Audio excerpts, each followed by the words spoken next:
हवामान बिघडलं, हिवाळ्यात पाऊस धो-धो कोसळणार.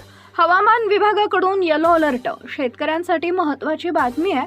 थंडीचा कडाका वाढत असतानाच राज्यात पाऊस बरसणार असल्याची शक्यता आहे. ऐन थंडीच्या दिवसात पाऊस होणार असल्यानं रब्बी पिकाचं नुकसान होईल, त्यामुळे शेतकरी चिंतेत पडलेत. वर्षाच्या अखेरच्या आठवड्यात वरुणराजा बरसणार असून हवामान विभागाकडून पावसाचा येलो अलर्ट जारी करण्यात आलाय. हा अलर्ट विदर्भ, मध्य महाराष्ट्रासाठी देण्यात आलाय. राज्यातील काही जिल्ह्यात 26 डिसेंबर पासून पाऊस होणार असल्याचा अंदाज हवामान विभागानं वर्तवलाय. विदर्भासह नंदुरबार, नाशिकमध्ये जोरदार पाऊस होईल असा इशारा देण्यात आलाय. तर मध्य महाराष्ट्रात 26 डिसेंबर पासून जोरदार पाऊस होईल अशी शक्यता आहे. त्याचबरोबर राज्यातील इतर भागातही पाऊस होण्याची शक्यता आहे.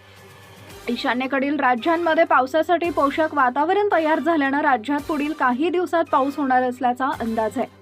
एकीकडे थंडीचा कडाका वाढलाय, त्यात पाऊस होण्याची शक्यता असल्यानं शेतकऱ्यांचं मोठं नुकसान होणार आहे.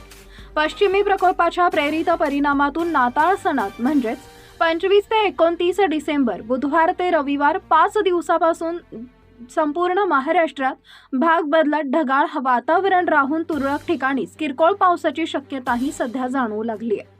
त्यातही विशेषतः गुरुवार 26 ते शनिवार दिनांक 28 डिसेंबर पर्यंतच्या 3 दिवसात पावसाची ही शक्यता अधिक जाणवत आहे.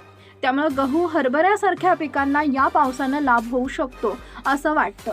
त्यामुळे या 5 दिवसातील वातावरणातून दरवर्षी नाताळ सणाला जाणवणारी थंडी तीव्र मात्र यावर्षी ढगाळ वातावरणामुळे अनुभवता येणार नाही असं वाटतंय. मात्र वर्षाअखेरीस म्हणजेच सोमवार दिनांक 30 डिसेंबर पासून हळूहळू थंडीत वाढ होऊन 9 वर्षाच्या उगवतीला पुन्हा थंडीचा कडाका वाढू शकतो.